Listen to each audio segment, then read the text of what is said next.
किया था। उसमें हम लोगों ने, जैसे कि आप सभी अपने स्क्रीन पे देख सकते हैं, कि उसमें हम लोगों ने कुछ इम्पोर्टेंट टॉपिक जैसे चार्ज, प्रॉपर्टी ऑफ चार्ज, उसकी प्रॉपर्टीज़, उसके बाद कूलम्ब्स लॉ के फार्मूले, उसके बाद क्वांटाइजेशन ऑफ चार्ज का फार्मूला, इन सब के बारे में पढ़ा था। कंडक्टर के बारे में पढ़ा था, इंसुलेटर के बारे में पढ़ा था, इलेक्ट्रिक करंट पढ़ा था। इलेक्ट्रिक करंट क्या होता है उसके फार्मूला पढ़े थे, I = Q/T। उसका यूनिट पढ़ा था। उसका इलेक्ट्रिक करंट का यूनिट क्या होता है, एम्पियर होता है। ठीक है, इलेक्ट्रिक करंट का डेफिनेशन पढ़ा था, उससे कुछ छोटे यूनिट्स पढ़े थे। फिर डायरेक्शन ऑफ इलेक्ट्रिक करंट के बारे में हमने बात किया था। तो इन सब चीज़ों के बाद हम लोग आज जो स्टार्ट करने जा रहे हैं वो है इलेक्ट्रिक पोटेंशियल और इलेक्ट्रिक पोटेंशियल डिफरेंस। ठीक है, तो सबसे पहले हम लोग इलेक्ट्रिक पोटेंशियल के बारे में समझते हैं। ठीक है, आप अपने सामने स्क्रीन पे आप देख रहे हो कि यहाँ पे एक एक तरह का इंक्लाइंड सरफेस है हमारे पास।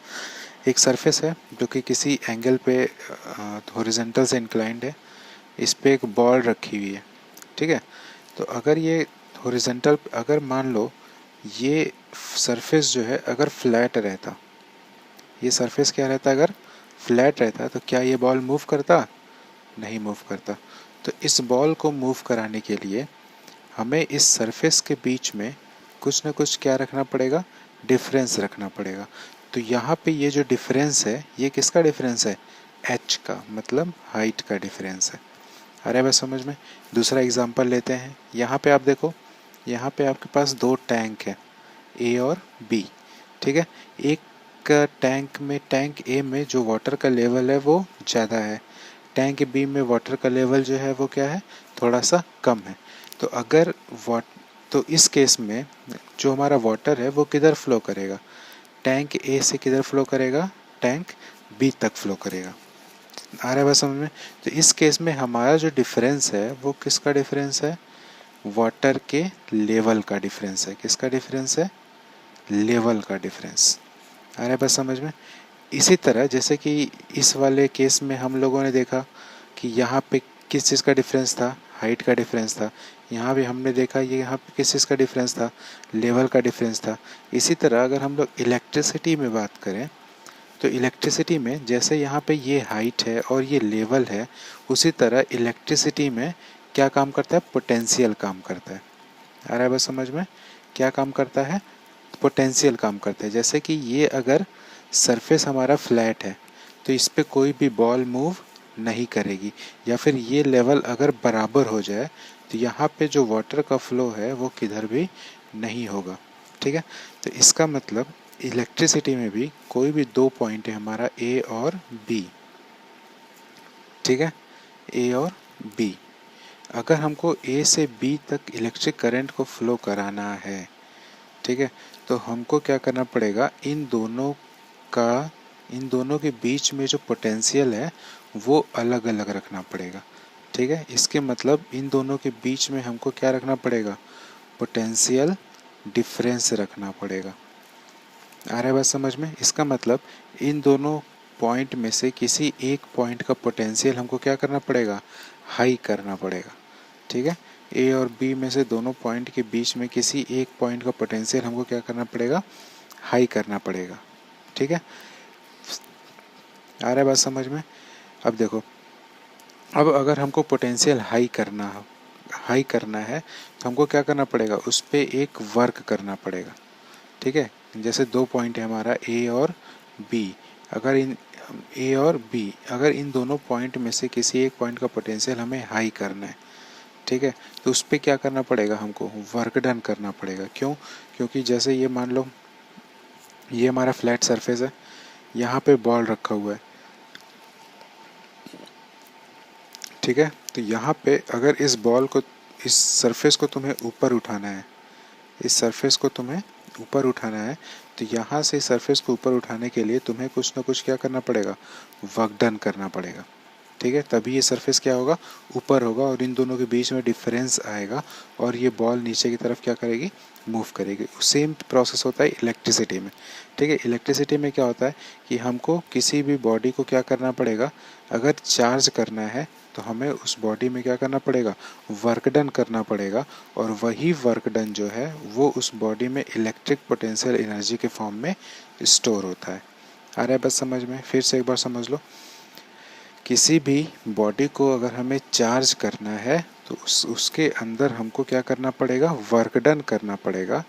ठीक है, और वही वर्क डन जो है उस बॉडी में इलेक्ट्रिक पोटेंशियल एनर्जी के फॉर्म में क्या होता है, स्टोर होता है। ठीक है, तो यहाँ से हमें इलेक्ट्रिक पोटेंशियल का डेफिनेशन मिलता है। क्या मिलता है, इलेक्ट्रिक पोटेंशियल एनर्जी क्या मिलता है, electric potential energy per unit charge. ठीक है, electric potential energy per unit charge is called electric potential. ठीक है, फॉर्मूला क्या बन जाएगा, electric potential is equal to electric potential energy per unit charge. ठीक है, अब हम आगे पढ़ते हैं। आगे हमारा है इलेक्ट्रिक पोटेंशियल डिफरेंस। ठीक है, जैसा कि आपको मैंने अभी बताया है कि किसी भी चार्ज को एक पॉइंट से दूसरे पॉइंट अगर हमें मूव कराना है तो हमको क्या करना पड़ेगा, दोनों ही पॉइंट के बीच में कुछ डिफरेंस रखना पड़ेगा। क्या रखना पड़ेगा, डिफरेंस रखना पड़ेगा। जैसे कि हम बॉल के केस में देख रहे थे, वहाँ पे हाइट का डिफरेंस था और टैंकर के केस में लेवल का डिफरेंस था। तब वाटर जो है हायर लेवल से लोअर लेवल तक मूव कर रही थी, बॉल जो है हायर हाइट से लोअर हाइट की तरफ मूव कर रही थी। उसी तरह इलेक्ट्रिसिटी में अगर हमको इलेक्ट्रिक चार्ज को फ्लो कराना है तो दो पॉइंट के बीच में कुछ डिफरेंस रखना पड़ेगा और वो डिफरेंस किसका होता है, पोटेंशियल का डिफरेंस होता है।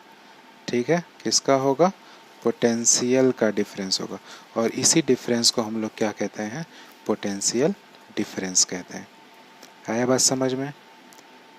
ठीक है, तो किसी भी सर्किट में या फिर किसी भी सर्किट में जो पोटेंशियल डिफरेंस, जो इक्विपमेंट पोटेंशियल डिफरेंस प्रोवाइड करता है वो हमारा होता है इलेक्ट्रिक सेल या फिर बैटरी या फिर जनरेटर। ठीक है, जनरेटर हो गया, बैटरी हो गया, इलेक्ट्रिक सेल हो गया, ये क्या करते हैं, पोटेंशियल डिफरेंस प्रोवाइड करने का काम करते हैं। ठीक है, जैसे कोई भी सर्किट है उसमें सब कुछ जोड़ लो, वायर जोड़ लो, बल्ब लगा लो, स्विच लगा के ऑन कर दो, उसके बाद उसमें सेल ना लगाओ तो क्या वो बल्ब जलेगा, नहीं जलेगा।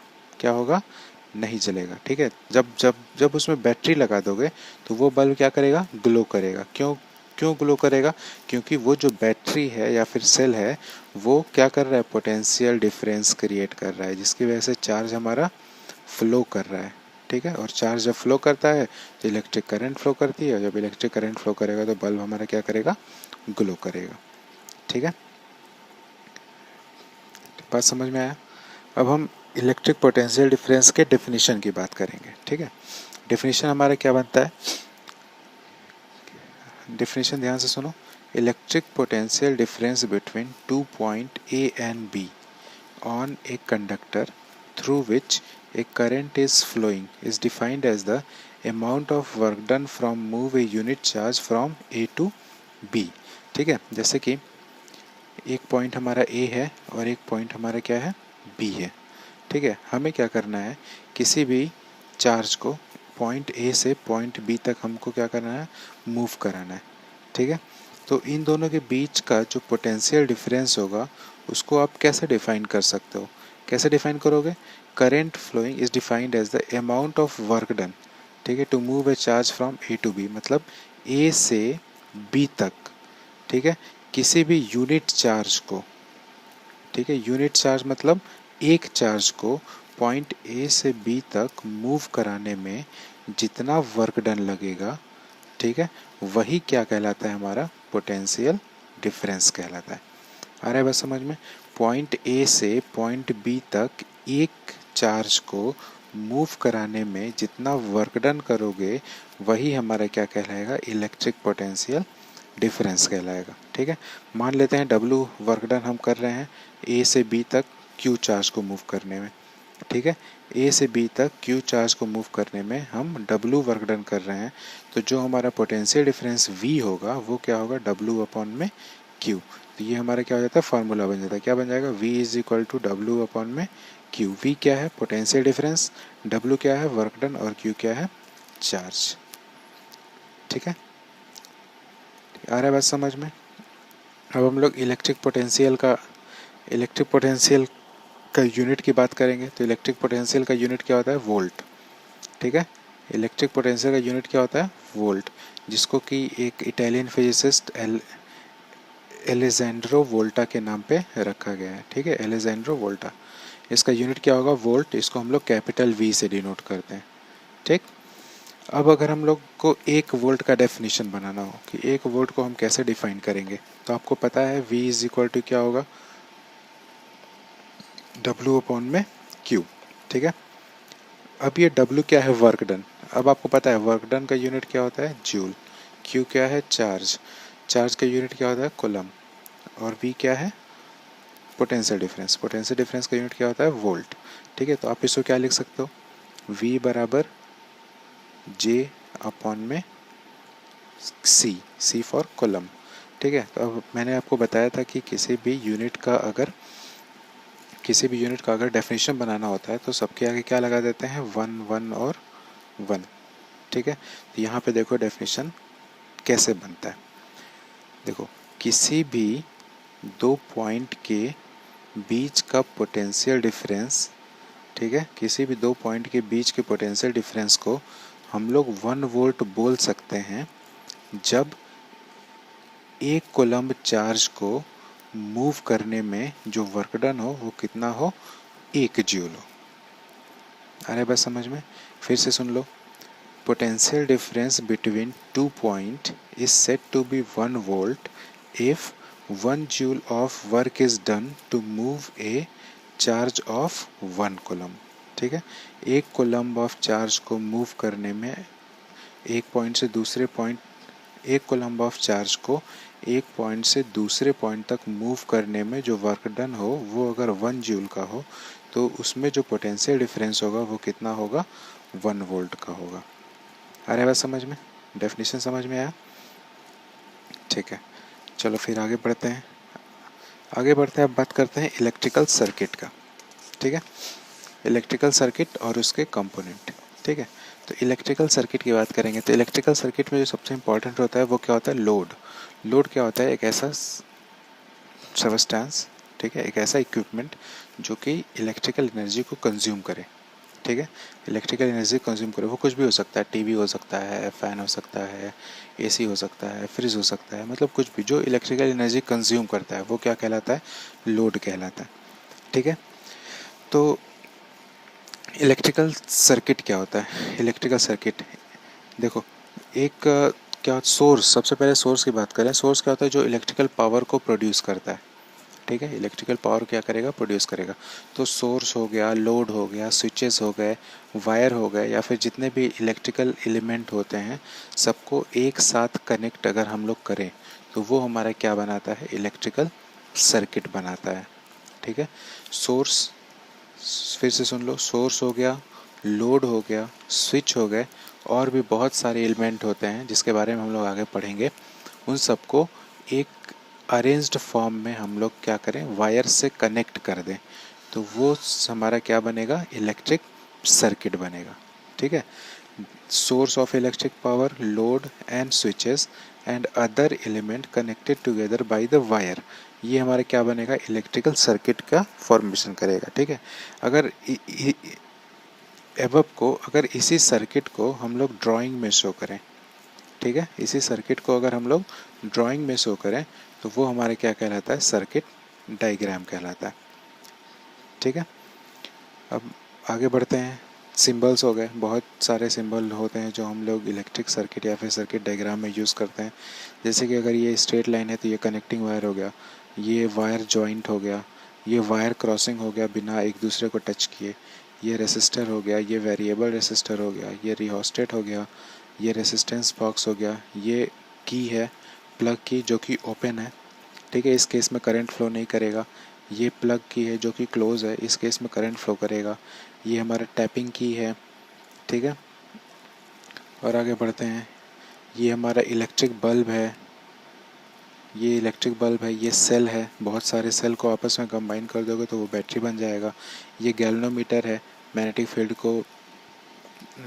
फील्ड को डिटेक्ट करने के लिए। ये वोल्टमीटर है, वोल्टेज को मेज़र करने के लिए। ये एमीटर है, करंट को मेज़र करने के लिए। हाँ, पिछले क्लास में हम लोगों ने डिस्कस नहीं किया था वो क्या कि इलेक्ट्रिक करंट को मेज़र करने के लिए जिस डिवाइस का यूज़ करते हैं वो होता है एमीटर, ठीक है। क्या होता है? एमीटर। पोटेंशियल डिफरेंस को मेज़र करने के लिए जिस डिवाइस का यूज़ करते हैं वो होता है हमारा वोल्टमीटर। क्या होता है? वोल्टमीटर। आप लोग घरों में अगर स्टेबलाइज़र होगा तो उसमें देखे होंगे कि जो बड़े स्टेबलाइज़र होते हैं उसमें दो घड़ियाँ बनी होती हैं, ठीक है। एक घड़ी के बीच में लिखा होता है V, एक घड़ी के बीच में लिखा होता है A, ठीक है। तो जहाँ पे A लिखा होता है वो डिवाइस हमारा होता है एमीटर, जिससे हम लोग करंट को मेज़र करते हैं।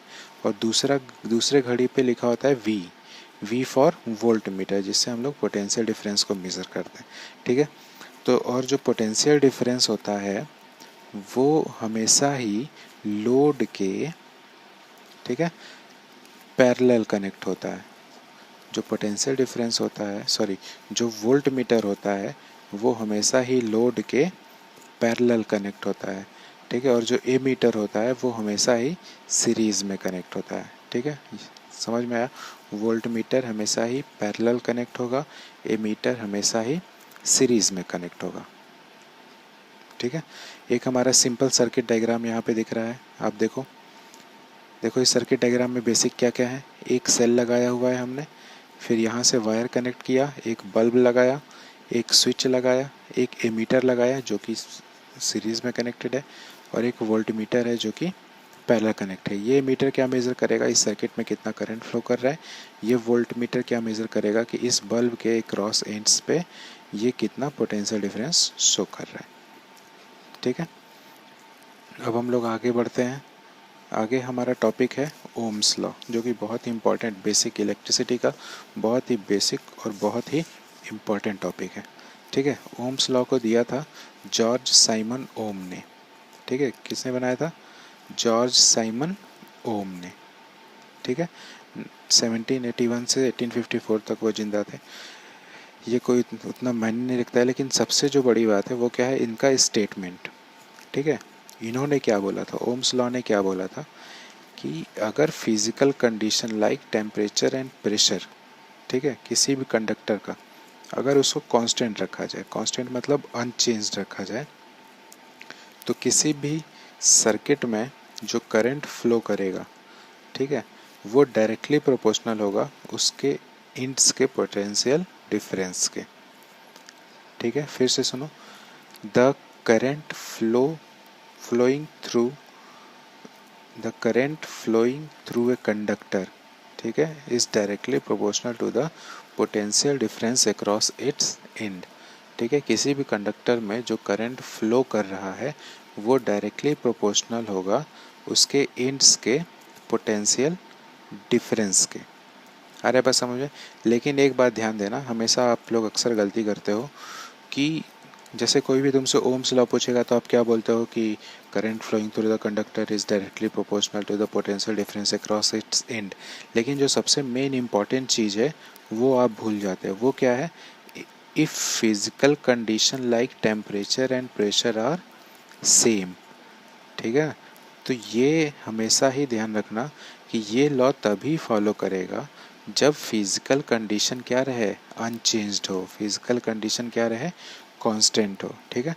तो पूरा स्टेटमेंट क्या हो जाएगा कि अगर फिजिकल कंडीशन जैसे टेम्परेचर अगर हमारा कांस्टेंट है तो किसी भी कंडक्टर में जितना करंट फ्लो करता है वो डायरेक्टली प्रोपोर्शनल होगा उसके दोनों एंड के पोटेंशियल डिफरेंस के। अरे बस समझो, अगर हम लोग इसको मैथमेटिकली देखें तो क्या मिलेगा? I is directly proportional to the V, या फिर V is directly proportional to the I. तो अब एक प्रोपोर्शनलिटी हटता है तो एक कांस्टेंट ऐड होता है, वो क्या होगा? आर। तो हमारा फॉर्मूला क्या मिल जाएगा? V is equal to I into R, ठीक है। आर हमारा क्या है? एक आर हमारा एक प्रोपोर्शनलिटी कांस्टेंट है, इसका नाम इलेक्ट्रिकल रेसिस्टेंस है या फिर रेजिस्टेंस ऑफ कंडक्टर भी इसको बोल सकते हैं। ठीक है, तो रेसिस्टेंस ऑफ कंडक्टर बेसिकली होता क्या है? रेसिस्टेंस मतलब हिंदी में होता है रुकावट। ठीक है, क्या होता है? रुकावट। मतलब ये रुकावट पैदा करेगा, लेकिन किस में रुकावट पैदा करेगा? इलेक्ट्रिक करंट को फ्लो होने में रुकावट पैदा करेगा। अरे बस हमने इसके बारे में हम लोग आगे डिस्कस करेंगे। अब यहाँ पे देखो, एक सिंपल सा एग्जांपल लेते हैं। ए और बी दो पॉइंट है, दोनों के बीच में एक वायर से हमने कनेक्ट किया है और ये हमारा रेसिस्टेंस आर है। ठीक है, तो यहाँ पे करंट आई फ्लो हो रहा है और इन दोनों के क्रॉस पोटेंशियल डिफरेंस कितना है? वी है। ठीक है, अगर इन दोनों के बीच अगर हम लोग ग्राफ बनाते हैं, ठीक है, आई और वी के बीच अगर ग्राफ बनाएंगे तो आई, इसमें ग्राफ आप दो तरीके से बना सकते हो। एक आई को वाई एक्सिस पे रखो और वी को एक्स एक्सिस पे रखो। तो इस केस में जो ग्राफ बनेगा वो स्ट्रेट लाइन बनेगा जो कि रेसिस्टेंस को डिनोट करेगा। और एक बात ध्यान देना, अगर आई जो है वो वाई एक्सिस पर है, वी जो है वो एक्स एक्सिस पर है, तो ये जो स्ट्रेट लाइन है वो हमेशा ही आई के नज़दीक रहेगा। ठीक है, हमेशा ही आई के नज़दीक रहेगा, चाहे आई एक्स एक्सिस पर हो चाहे आई वाई एक्सिस पर हो। जैसा कि आप दोनों ग्राफ में देख सकते हो, दोनों ग्राफ में जो हमारा ग्राफ है स्लोप है वो स्ट्रेट लाइन ही रहेगा। ठीक है, और दोनों ही स्लोप आर को डिनोट करेगा, लेकिन स्लोप जो है वो हमेशा ही आई के नज़दीक रहेगा, हमेशा ही आई के नज़दीक रहेगा। ठीक है, तो ये हमारा था ओम्स लॉ। ठीक है दोस्तों, कोई कन्फ्यूज़न? ठीक है, तो आज की क्लास में बस इतना ही। आगे हम लोग कल की क्लास में रेसिस्टेंस को और ज़्यादा इलोबरेट करेंगे और ज़्यादा डिस्कस करेंगे। ठीक है, तो बहुत ही धन्यवाद। इस क्लास का PDF आपको जल्दी ही मिल जाएगा आपके क्लासरूम ऐप पे। ओके दोस्तों, मिलते हैं आप कल। धन्यवाद।